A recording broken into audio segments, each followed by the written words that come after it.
ॐ पूर्णमदः पूर्णमिदं पूर्णात् पूर्णमुदच्यते पूर्णस्य पूर्णमादाय पूर्णमेवावशिष्यते।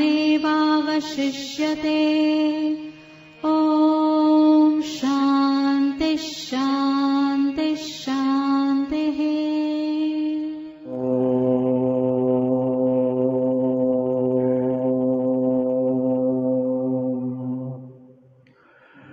भद्रं कर्णेभिः शृणुयाम देवाः भद्रं पश्येमाक्षभिर्यजत्राः स्थिरैरङ्गैस्तुष्ट्वा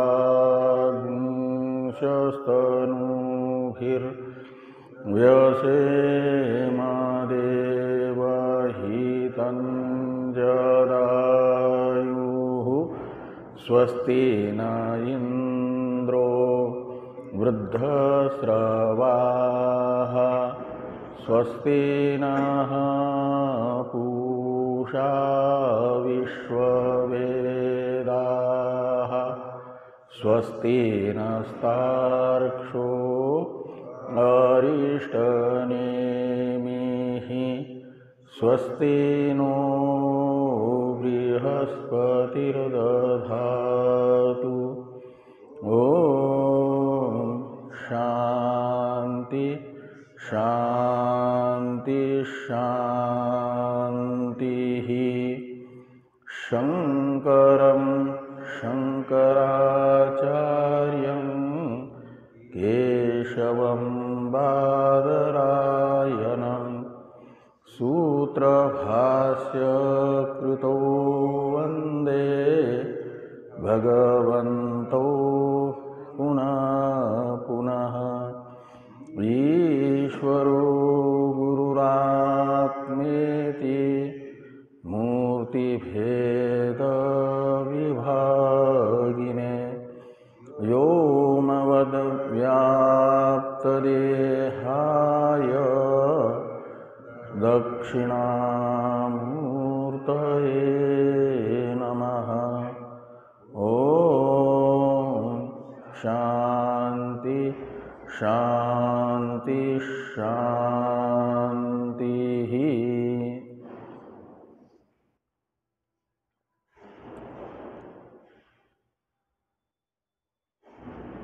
अथर्ववेदीय ब्राह्मण भाग की प्रश्नोपनिषद का विचार हम लोग कर रहे हैं। मुंडकोपनिषद के व्याख्यान स्थानीय प्रश्नोपनिषद के चतुर्थ प्रकरण में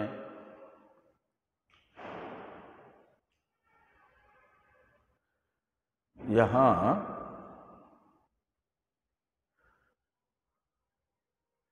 अवान्तर 5 प्रश्न आचार्य पिपलाद जी के प्रति ब्रह्म जिज्ञासु सौर्यायनी गार्ग्य जी ने किए हैं। उन 5 प्रश्नों में से द्वितीय प्रश्न का उत्तर प्राणाग्नय एव एतस्मिन् पुरे जागृति इस वाक्य से आचार्य पिपला जी ने दिया। ये अपने यहाँ है क्या?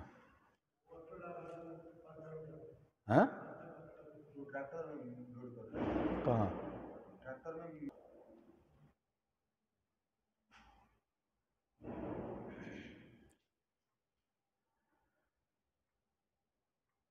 तो द्वितीय प्रश्न था अस्मिन् पुरुषे कानि जागृति। इसका उत्तर दिया कि प्राणाग्नय एव एतस्मिन् पुरे जागृति। प्रश्न वाक्य में पुरुष शब्द का प्रयोग जिसके लिए हुआ था उसके लिए उत्तर वाक्य में ऊर शब्द का प्रयोग हुआ। अस्मिन इस सर्वनाम से जिसका निर्देश किया था प्रश्न वाक्य में, प्रतिवचन वाक्य में ये तस्मिन शब्द का प्रयोग किया है। इदम और एतत् ये दोनों सर्वनाम सन्निकृष्ट अर्थ के परामर्शक होते हैं, जो वर्तमान में विद्यमान है और निकट है उसे बताते हैं इदम और एतत् सर्वनाम। पुरुष शब्द का अर्थ शरीर था, यहाँ पुरुष शब्द का अर्थ भी शरीर है, इसलिए शरीर में प्राण जगते रहते हैं। जगने का अर्थ है निरंतर व्यापार रत रहना, व्यापार से युक्त होना। तो प्राण पदार्थ के लिए अग्नि शब्द का भी प्रयोग आया। प्राण अग्नि की तरह अग्नियां है, इसलिए प्राणों में अग्नि साम्य दिखा करके त्वम पदार्थ शोधनात्मक प्रकृत विद्या का प्राशस्त्य बताने के लिए गार्हपत्यो हवा येषो इस वाक्य से लेकर के अहरह ब्रह्म गमयति यहाँ तक का वाक्य है। तृतीय कंडिकास्थ प्रथम वाक्य को छोड़ करके बाकी तृतीय कंडिका और संपूर्ण चतुर्थ कंडिका, ये अर्थवादात्मक ग्रंथ माना जाता है। यहाँ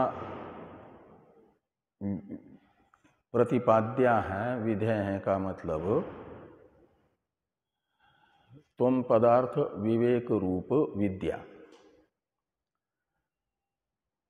और जो विधेय होता है उसकी प्रशंसा की जाती है, विधेय को प्रशस्त बताया जाता है। तो यहाँ त्वम पदार्थ विवेक रूप विद्या प्रशस्ता है, इसे दिखाने के लिए इतना ग्रंथ है। ये पूरे ग्रंथ का तात्पर्य त्वम पदार्थ विवेक रूपा विद्या महती है, प्रशंसनीय है, श्रेष्ठ है, ये दिखाना है।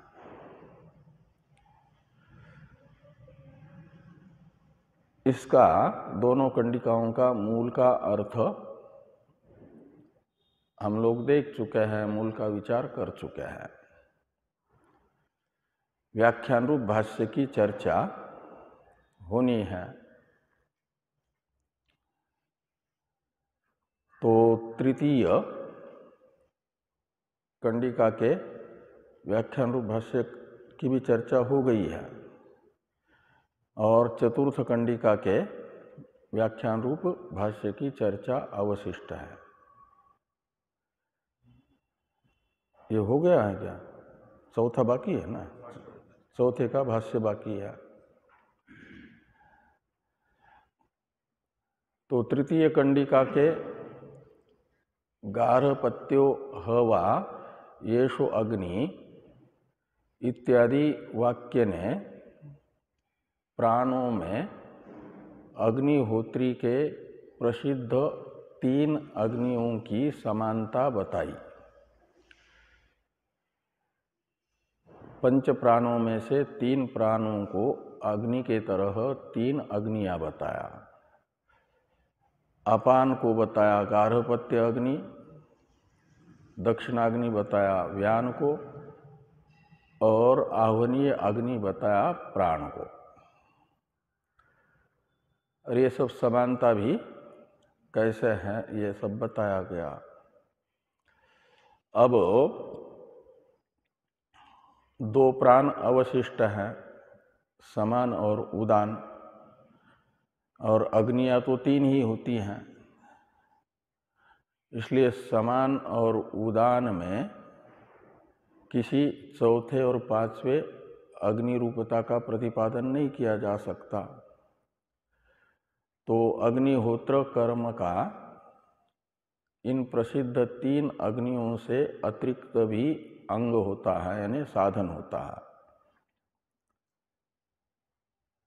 तो अग्नि रूप अंग से अतिरिक्त अग्निहोत्र कर्म के अंगत्व का प्रतिपादन किया जा रहा है बाकी 2 प्राणों में। उनमें से समान नाम का जो प्राण है उसे बताया गया, समान नाम के प्राण को होता। अग्निहोत्र कर्म का एक अंग यानी साधन होता भी होता है। होता कहा जाता है आहुति प्रदान करने वाले को। तो समान वायु पंच प्राणों में से होता के तरह होता है। उसमें होतृत्व का निरूपण करने के लिए ये बीच में वाक्य है, प्रसिद्ध होता की समानता समान नामक प्राण विशेष में दिखाने के लिए यद उच्छ्वास निश्वास हो, ये तो आहुति की तरह आहुतिया बताया, और समम नयति, ये जो वाक्य है आहुति समम नयति इति समान। तो समम नयति में नयति का अर्थ है प्रापयति और समम का अर्थ है समान रूप से यानी सम्यक रूप से। तो होता भी जैसा आह्वनीय अग्नि में आहुति का प्रक्षेप करना चाहिए, आहुतियों को पहुंचाना चाहिए, वैसा पहुंचा देता है। कौन? प्रसिद्ध होता। और यहाँ समान वायु भी प्रतीक में बताई गई जो आहुतियां हैं, उच्छ्वास निश्वास रूप, उन्हें ठीक से पहुंचाता है शरीर में तत्तद भागों में। इसे बताया गया समम नयति इति समानः। वो कौन होगा? समान वायु, और वो होता है। यह समम नयति स समान और स होता, ऐसा लगाना। वो समान वायु होता की तरह होता है। उससे पहले आहुति रूप अंगत्व जो बताया है उच्छ्वास निश्वास में, उसकी व्याख्या करने वाला भाष्य ग्रंथ है अत्र च होता अग्निहोत्रस्य यत् यानी यस्मात् उच्छ्वास निश्वासौ अग्निहोत्राहुति इव नित्यम द्वित्व सामान्यात् एव तु एतौ आहुति समम साम्येन शरीर स्थिति भावाय नयति यो वायुर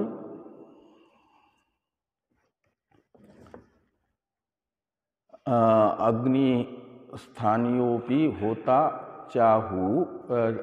च आहुत्योर नेतृत्वात्। यहाँ तक का वाक्य है शब्दार्थ बताने वाला। यत उच्छ्वास निश्वास से लेकर के समान तक इस मूल कंडिका के शब्दार्थ को बताने वाला ये वाक्य है। तो यत उच्छ्वास निश्वासो, यहाँ पर जो यत ये शब्द है यस्मात् अर्थ में है, इसलिए यत की व्याख्या कर दी यस्मात्।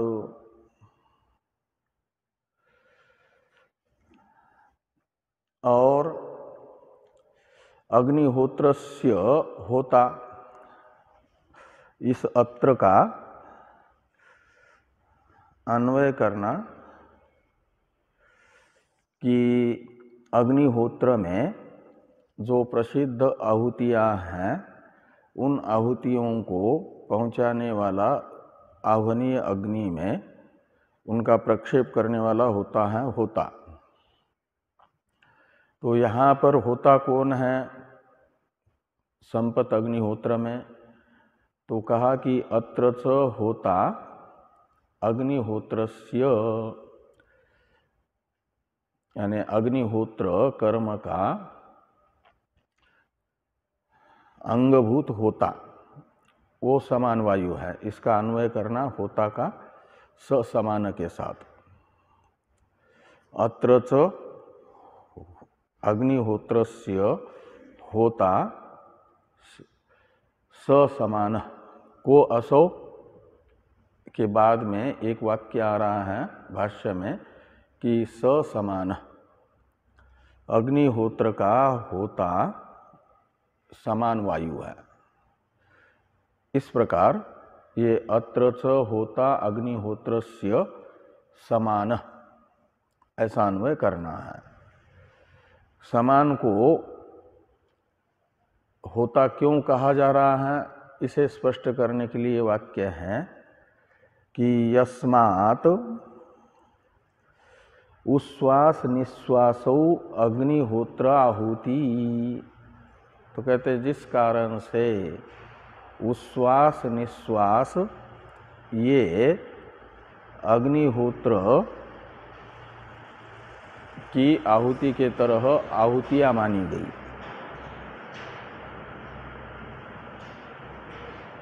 यहाँ पर बताया जाने वाला जो अग्निहोत्र और उस अग्निहोत्र कर्म की अंगभूत आहुतियां उच्छ्वास निश्वास है। इनको आहुति के तरह आहुति क्यों कहा जा रहा है?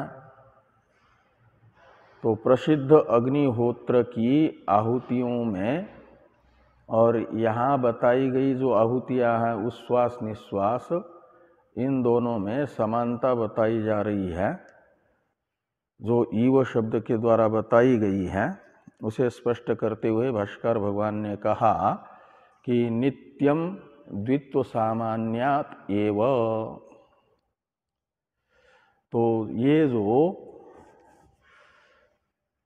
प्रसिद्ध अग्निहोत्र हैं वेद के द्वारा बताया गया अग्निहोत्री को करने के लिए रोज, उसमें आहुति संख्या होती है 2।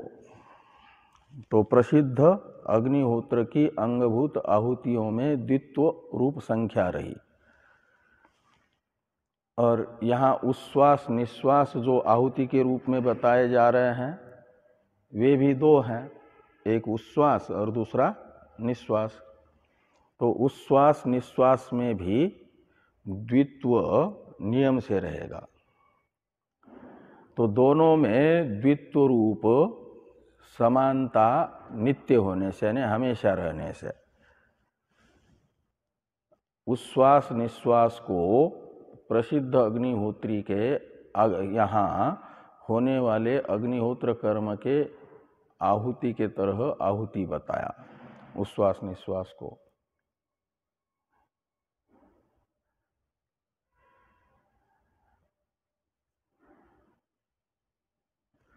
और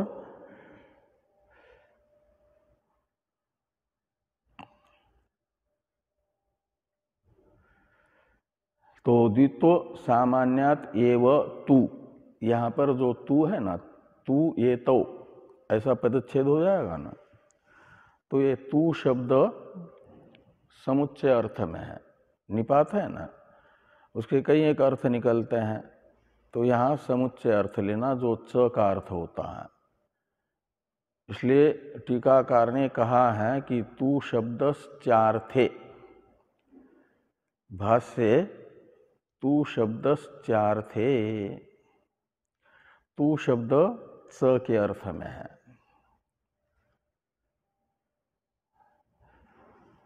और यद्यपि प्राणाग्नय एव जागर्ति, यहाँ पर प्राण शब्द से समान वायु का भी कथन होने से उसे अग्नि की तरह अग्नि कहा है। यद्यपि तो भी कहते हैं उसमें अग्नित्व होने पर भी होतृत्व भी है। ये अर्थ निकलेगा किसका? तू का। इस अभिप्राय से लिखा कि ये द्वित्व सामान्यात एव ये तो आहुति समम यानी साम्य न शरीर स्थिति भावाय नयति। नयति का कर्ता है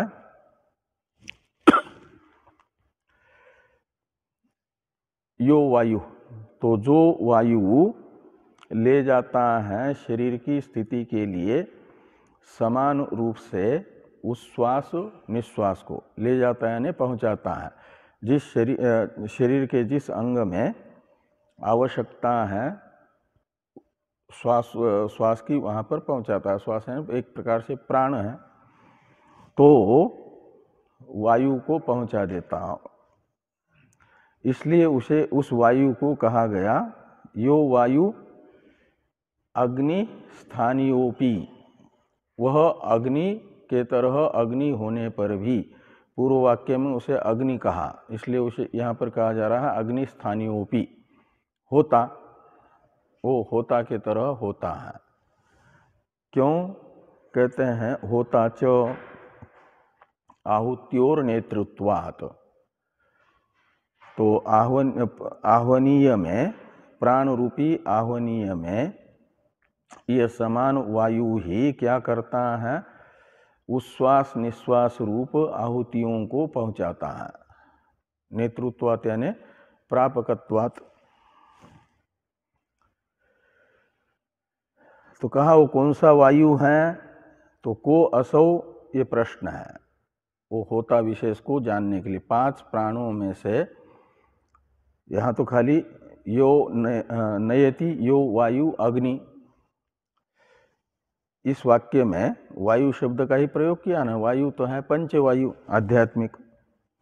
इन 5 वायु में से कौन सा वायु विशेष है जो उच्छ्वास निश्वास रूप आहुतियों को शरीर की स्थिति के लिए जहाँ आवश्यकता है वहाँ पहुँचाता है? इस प्रकार का ये प्रश्न हुआ। असो यानी असो वायु विशेष कह, वो कौन सा है इन 5 में से? तो स समान, इस वाक्य ने वायु विशेष को बताया जिसमें अग्नित्व होते हुए भी होतृत्व बताया जा रहा है, जिसे होता बताया जा रहा है। वह वायु विशेष हुआ समान। इस प्रकार यद उच्छ्वास निश्वासो इत्यादि वाक्य आहुति रूप अंग को बता करके प्राण के होतृत्व का भी हेतु बताने वाला है, उपादक है। समान को होता इसलिए बताया गया कि वह आहुति का नेता है। अब आगे हैं अतश्च विदुषः स्वापोपि अग्निहोत्र हवनम एव तस्मात् विद्वान् न अकर्मी इत्येवं मंतव्य इति अभिप्रायः। तो अब ये स्तुति बताई जा रही है कैसे हुई करके कि तस्मात् अतश्च यानी इसी कारण से। इसी कारण से का अर्थ हुआ कि ये जो विद्वान का प्राण है तीनों अवस्थाओं में अपने व्यापार में लगा रहता है। 5 प्राण अपना व्यापार करते रहते हैं जिस कारण से, उस कारण से ये अतः शब्द का अर्थ निकलेगा। और तुम पदार्थ विवेक रूप विद्या की प्रशंसा भी इस प्रकार निकलेगी कि विदुषः स्वापोपि अग्निहोत्र हवनम एव।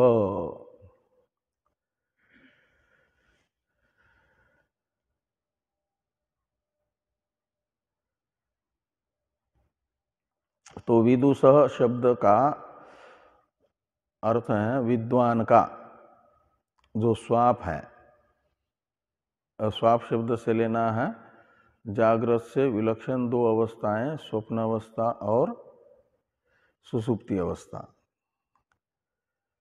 तो विद्वान की स्वप्न अवस्था तथा सुषुप्ति अवस्था ये दोनों अग्निहोत्र हवन ही है का मतलब अग्निहोत्र कर्म ही विद्वान के द्वारा हो रहा है उस समय भी। और यहाँ विद्वान शब्द से लेना है तुम पदार्थ विवेक रूप विद्या जिसके पास है उसे, तुम पदार्थ का विवेक जो कर चुका है उसे विद्वान शब्द से लीजिए। तो तुम पदार्थ विवेकवान जो व्यक्ति ब्रह्म जिज्ञासु उनका स्वाप भी अग्निहोत्र हवन है का मतलब अग्निहोत्र कर्म है। तो अपि शब्द बता रहा है कि जागृत में वह विद्वान अकर्मी होगा ऐसा बिल्कुल नहीं समझना चाहिए। तो जागृत में तो जागृत में भी वह प्राण व्यापाररत होने के कारण अग्निहोत्र करता ही रहता है। तीनों अवस्था में प्राण का व्यापार हो रहा है, यह प्राण का व्यापार ही अग्निहोत्र है और वो विद्वान का तीनों अवस्थाओं में हो रहा है। इसलिए माना जाएगा कि विद्वान जो अग्नि शास्त्रीय कर्म करता है कोई भी तो उसे माना जाता है महान, प्रशस्त, शास्त्र प्रतिपादित आचरण में लगा हुआ, वो सदाचार संपन्न होने के कारण उसमें महत्व बुद्धि होती है। ऐसे विद्वान का तीनों अवस्थाओं में होने वाला जो प्राणों का व्यापार है वह अग्निहोत्र है। और अग्निहोत्र है शास्त्र प्रतिपादित व्यापार, और वो शास्त्र प्रतिपादित व्यापार तुम पदार्थ विवेकवान के द्वारा निरंतर हो रहा है। सुषुप्ति में भी हो रहा है तो जागृत अवस्था में होगा, इसके विषय में क्या कहना है। ये कैमुतिक न्याय को दिखाने के लिए अपि शब्द का प्रयोग है। कहाँ पर? स्वापोपि। तो विद्वान का सोना भी अग्निहोत्र कर्म करना है, तो विद्वान का जगना ये प्रशस्त कर्म है, इसके विषय में क्या कहना है। इस प्रकार ये कैमुतिक न्याय ज्ञापित हुआ अपि शब्द का प्रयोग होने से। और आगे कहते हैं कि तस्मात् विद्वान अकर्मी इत्येवं न मंतव्य। न का अन्वय ना कर्मी के पास में जो न है ना, मंतव्य के साथ करिए कि ये जो है विद्वान यानी तुम पदार्थ विवेकवान अकर्मी है ऐसा नहीं समझना। वो आलसी, अकर्मी का अर्थ आलसी, वो आलसी होगा ऐसा न समझे, अपितु निरंतर सदाचार संपन्न ही है। अग्निहोत्र कर्म वो सदाचार है, शास्त्र प्रतिपादित आचरण है, और वो शास्त्र प्रतिपादित आचरण वाला ही है। इस प्रकार ये प्रशंसा हो जाती है विद्वान की, यानी त्वम पदार्थ विवेकवान की, अर्थात त्वम पदार्थ विवेक की। यद्यपि केवल विद्वान के ही प्राणापानादि का तीनों अवस्थाओं में व्यापार हो रहा हो ऐसा नहीं है। अज्ञानी का भी तो यानी जिसको त्वम पदार्थ विवेक नहीं है, उसके भी तो प्राण सुषुप्ति के समय या स्वप्न अवस्था में निर्व्यापार होते हैं, ऐसा तो नहीं है। अज्ञानी के प्राण भी निर्व्यापार यदि होंगे, श्वासोश्वास लेना बंद होगा स्वाप में, तो अविद्वान की तो फिर अंतिम यात्रा ही निकालनी पड़ेगी ना। इसलिए विद्वान अविद्वान दोनों का भी तीनों अवस्थाओं में प्राण का व्यापार होता ही रहता है, विद्वान के भी अविद्वान के भी। लेकिन अविद्वान को ज्ञात नहीं होता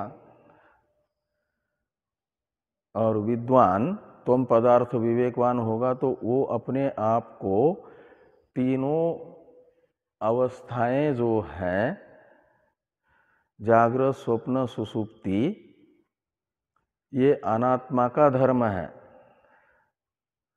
आत्मधर्म नहीं है।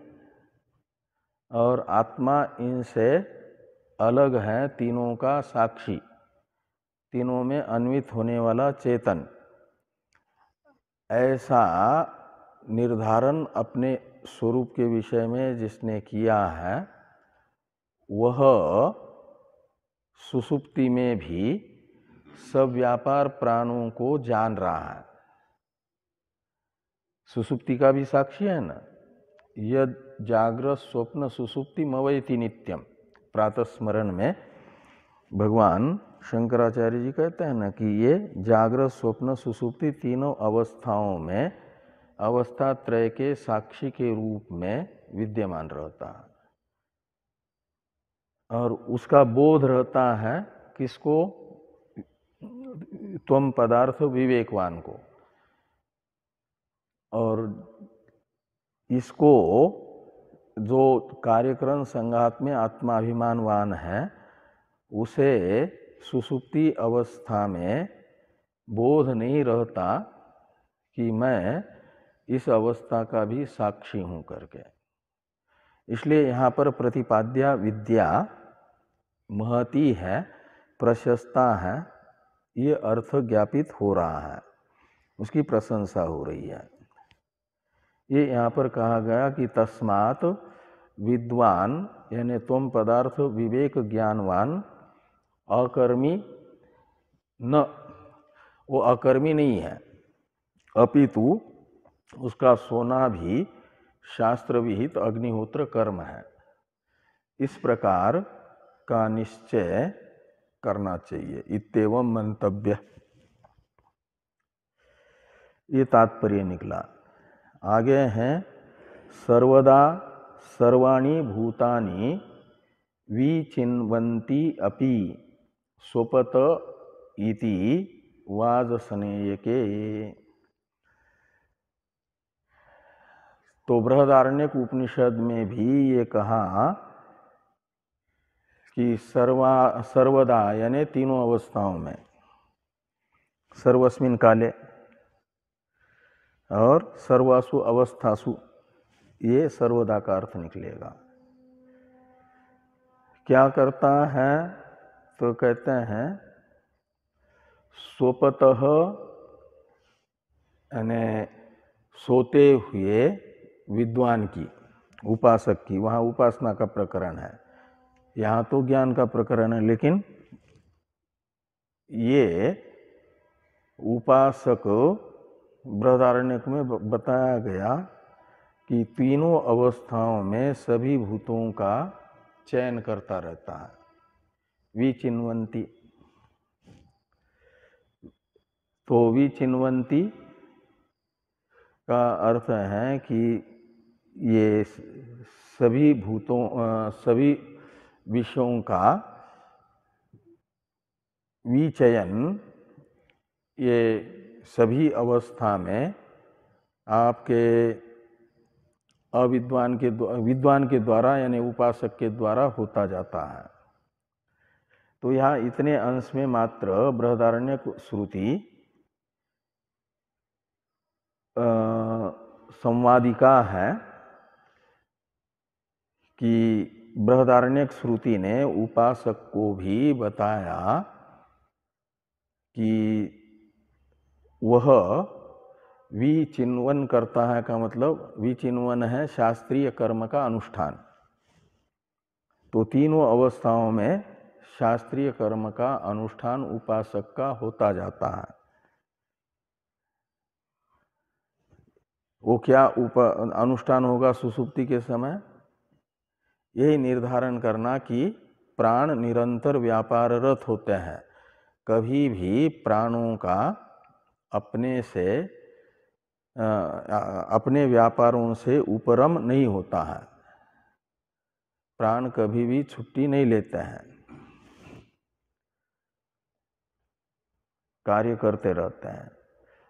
तो अत्र ही जाग्रत्सु प्राणाग्निषु उपसंहृत्य बाह्य करणानि विषयांश्च अग्निहोत्र फलम इव स्वर्गम ब्रह्म जिगमीसुर मनोहवाव यजमानो जागर्ति।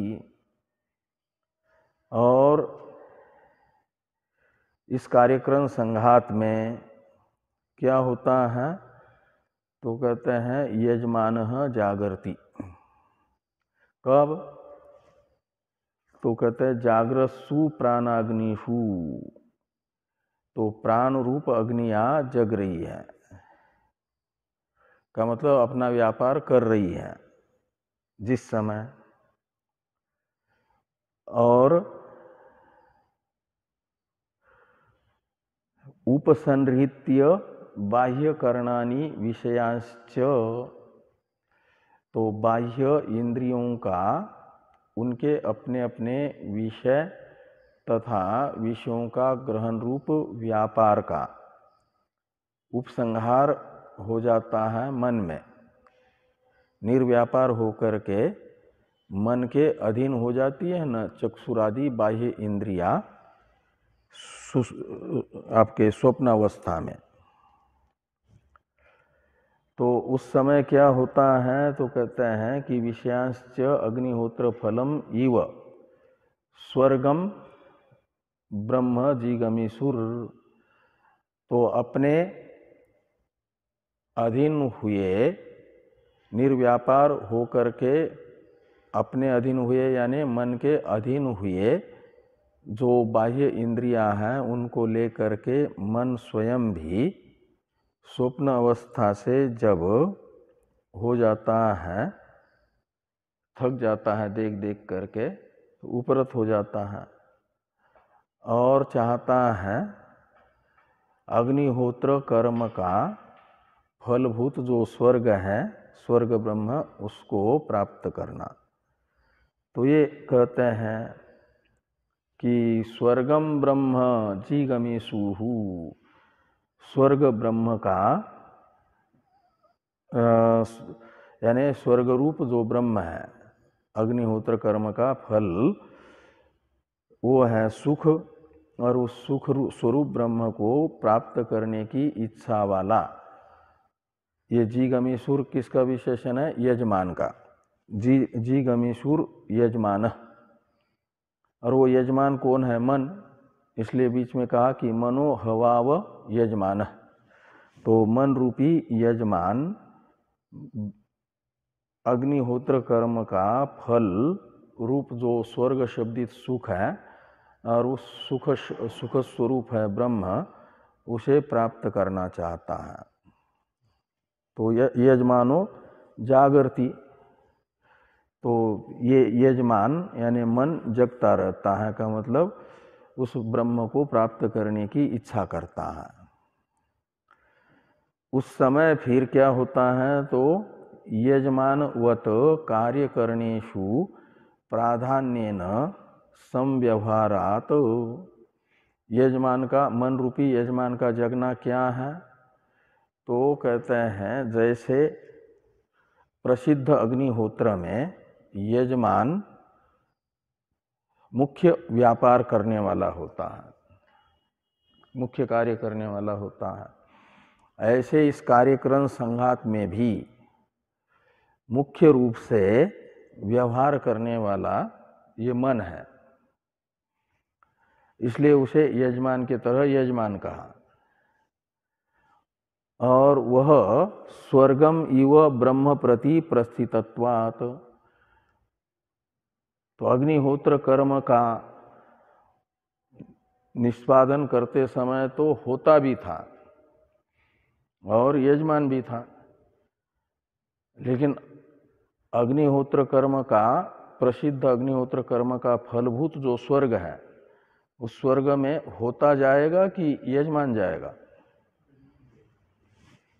और होता, वो तो अपने कर्म के अनुसार जाएगा, स्वर्ग जाएगा या मुक्त होगा, या यदि कुछ पाप कर्म है तो अन्यत्र जाएगा, निकृष्ट योनि में। लेकिन अग्निहोत्र कर्म करने वाला यजमान तो स्वर्ग के प्रति प्रस्थान करता है। जब प्रारब्ध समाप्त होता है इस कार्यक्रम संघात का, तब इस कार्यक्रम संघात से उत्क्रमण करके स्वर्ग के प्रति प्रस्थान करता है। कौन? यजमान। ये हुआ यजमान का मुख्य व्यापार। बाह्य जो अग्निहोत्र कर्म है वो करने वाले यजमान का। ऐसे इस कार्यक्रम संघात में मन रूपी जो यजमान है, उस मन रूपी यजमान भी प्रस्थान करता है, उसका भी प्रस्थान होता है, मन रूपी यजमान का भी। किसके प्रति प्रस्थान होगा? तो ब्रह्म के प्रति। तो ब्रह्म प्रति प्रस्थितत्वात् यजमानो मनः कल्प्यते, मन को यजमान के रूप में कल्पना की जाती है, मन की।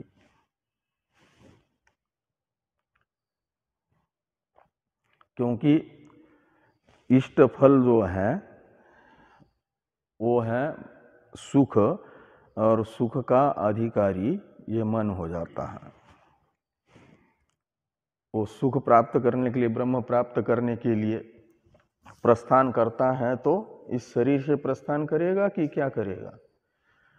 उसका प्रस्थान होगा सुषुप्ति में जाना। स्वप्न अवस्था में तो व्यापार कर रहा था ना, तो स्वप्न अवस्था में होने वाले व्यापार से उपरत होकर के फिर यानी स्वप्न का भी दृश्य देख करके सुखी दुखी होने का प्रारब्ध होता है प्रत्येक दिन का। रोज रोज स्वप्न भी नहीं आता है।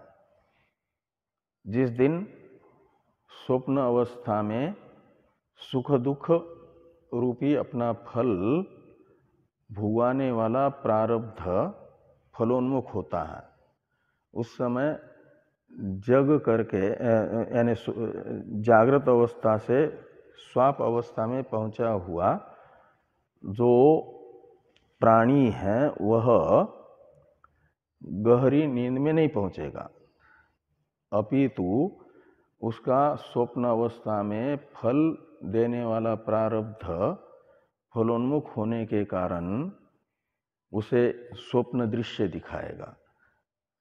उसके मन में स्थित उन वासनाओं को अभिव्यक्त करेगा प्रारब्ध, जिन वासनाओं के विषयों को देख करके स्वप्न अवस्था में उसे सुखी दुखी होना, ऐसा वासनामय जगत बनेगा और उस वासनामय दृश्य को देख करके सुखी दुखी होगा। और वो प्रारब्ध जैसे ही समाप्त होता है, जैसे जागृत अवस्था का प्रारब्ध समाप्त हुआ तो मृत्यु होती है ना, ऐसे स्वप्न अवस्था का प्रारब्ध पूरा हो जा तो फिर वो या तो नींद में चला जाएगा, या तो जागृत अवस्था का यदि प्रारब्ध फलोन्मुख हो जाए, स्वप्न अवस्था का प्रारब्ध पूरा हुआ और तुरंत जागृत अवस्था का प्रारब्ध फलोन्मुख हुआ, तो स्वप्न से जागृत में भी आ सकता है। और अभी जागृत अवस्था का प्रारब्ध फलोन्मुख हुआ नहीं और स्वप्न अवस्था का प्रारब्ध अपना फल भुगवा चुका है, तो ऐसी अवस्था में वह नींद में चला जाएगा। तो नींद के ओर प्रस्थान करना, नींद के ओर प्रस्थान करने के लिए तैयार हो जाना, यही मन का ब्रह्म के प्रति प्रस्थान करना है। तो इसलिए कहा कि ब्रह्म प्रति प्रस्थितत्वात्, वो प्रस्थित कौन हुआ? मन। जागृत अवस्था का प्रारब्ध अभी फलोन्मुख हुआ नहीं, स्वप्न अवस्था का प्रारब्ध अपना फल भुगवा चुका है। ऐसी अवस्था में मन सुषुप्ति के प्रति प्रस्थान करता है और वहाँ पर उसे ब्रह्मानुभव होता है। इसलिए माना जाता है कि सुषुप्ति के प्रति प्रस्थान कर रहा है का अर्थ है ब्रह्म के प्रति प्रस्थान कर रहा है। तो इष्ट फलम याग फलम एव उदान। तो इस प्रकार ये जो यजमान भी बताया, होता भी बताया, आहुतियाँ भी बताई और 3 अग्नियाँ भी बताई, का मतलब अग्निहोत्र कर्म के जितने अंग थे वे अंग बताए। अब अग्निहोत्र कर्म का फल बताया जा रहा है। फल के तरह फल कौन होगा? तो कहते इष्ट फलम ये याग फलम ये व उदान, यानी उदानो वायु। तो उदान वायु याग के फल के तरह फल है। उदान वायु को फल क्यों कहा जा रहा है? तो कहते इसलिए कि वो फल की प्राप्ति कराता है। प्रसिद्ध बाह्य कर्मों का फलोपभोग कराने के लिए जिस लोक में कर्म का फलोपभोग होना है उस लोक में ले जाने के लिए इस शरीर से निकाल कर यजमान को यानी जीवात्मा को उस लोक में पहुंचाने वाला होता है उदान। उदान की भूमिका यही है कि जब प्रारब्ध पूरा हो जाए शरीर का और उत्क्रमण हो जाए तो उत्क्रमण से व्यापार शुरू हो जाता है उदान वायु का, और वो जिस लोक में उसे शरीरांतर ग्रहण करना है उस लोक में उस शरीरांतर में प्रविष्ट करा दे। इतना व्यापार बीच वाला माना जाता है उत्क्रमण से लेकर के शरीरांतर में प्रविष्ट कराने तक का उदान वायु का। बाकी 4 वायु उस समय शांत रहती है। उदान वायु उत्क्रमण से लेकर के शरीरांतर में पहुंचाने तक सब व्यापार होती है।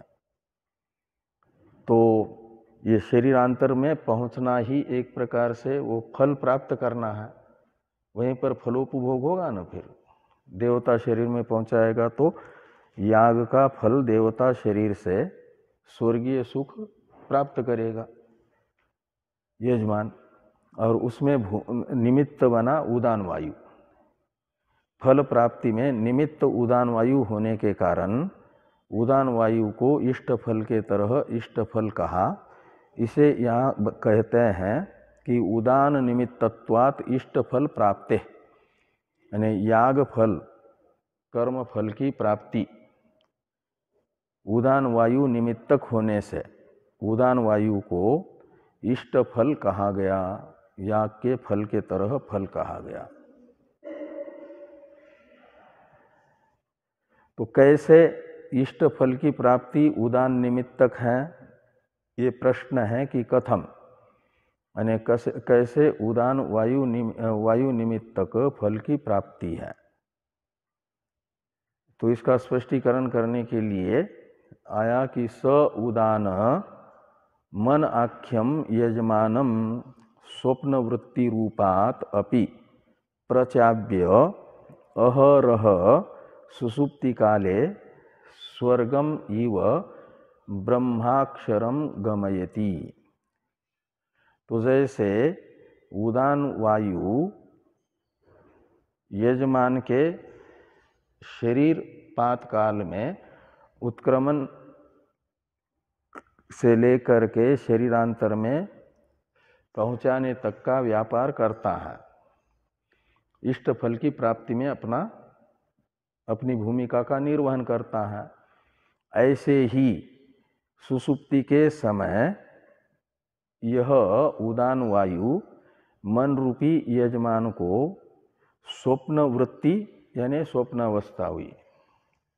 स्वप्नावस्था में सब व्यापार था मन, उस स्वप्न अवस्था से प्रचावित करके, का मतलब स्वप्न अवस्था से भी व्यावृत्त करके, हटा करके प्रतिदिन सुसुप्ति के समय ब्रह्म अक्षर यानी ये अक्षर स्वरूप जो ब्रह्म है, अविद्या संश्लिष्ट अक्षर स्वरूप ब्रह्म को प्राप्त कराता है। गमयति यानी प्रापयति।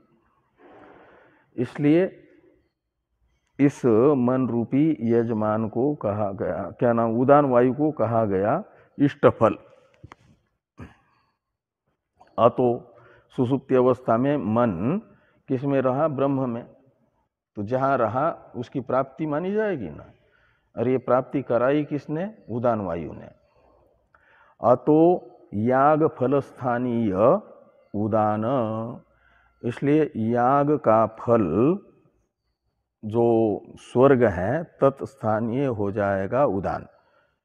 याग फल प्राप्ति का निमित्त होने से, यानी कार्य के वाचक इष्टफल शब्द का प्रयोग उसका कारण यानी निमित्त जो उदान है इष्टफल प्राप्ति में, उसके लिए किया गया। ये गौण प्रयोग होगा। इस प्रकार ये जो आपका द्वितीय प्रश्न है, सौर्यायनी गार्ग्य का आचार्य पिपला जी के प्रति किया गया, उसका उत्तर दिया गया कि तीनों अवस्थाओं में शरीर की सुरक्षा यह धर्म प्राण का है। और आपका ये जो है आत्मा का धर्म नहीं है, प्राण अनात्मा है, इसलिए शरीर की रक्षा तीनों अवस्था में अनात्म धर्म ही होगा। और अज्ञानी आत्मा में उसका आरोप करता है, प्राण के साथ तादात्म्य करके, और उस प्राण से अलग मैं हूँ ऐसा समझने वाला तुम पदार्थ विवेकवान वो महान है। इस प्रकार इसकी प्रशंसा भी हुई। अब तृतीय प्रश्न का उत्तर दिया जा रहा है पंचम कंडिका से। इसका अवतरण भाष्य है, इसकी चर्चा हम लोग करेंगे कल। ओम भद्रं कर्णेभिः शृणुयाम देवाः, भद्रं पश्येमाक्षभिर्यजत्राः, स्थिरैरङ्गैस्तुष्टुवागुंसस्तनूभिर्व्यसेम देवहितं जदायुः। स्वस्ति न इंद्रो वृद्धस्रवाः, स्वस्ति नः पूषा विश्ववेदाः, स्वस्ति नस्तार्क्ष्यो अरिष्टनेमिः, स्वस्ति नो बृहस्पतिर्दधातु। ओम शांति शांति शांति। शंकरं शंकराचार्यं केशवं बादरायणं सूत्रभाष्य कृतो वंदे भगवन्तौ पुनः पुनः। ईश्वरो गुरुरात्मेति मूर्तिभेद विभागिने व्योमवद्व्याप्तदेहाय दक्षिणामूर्तये नमः। ओम शांति शांति शांति। ॐ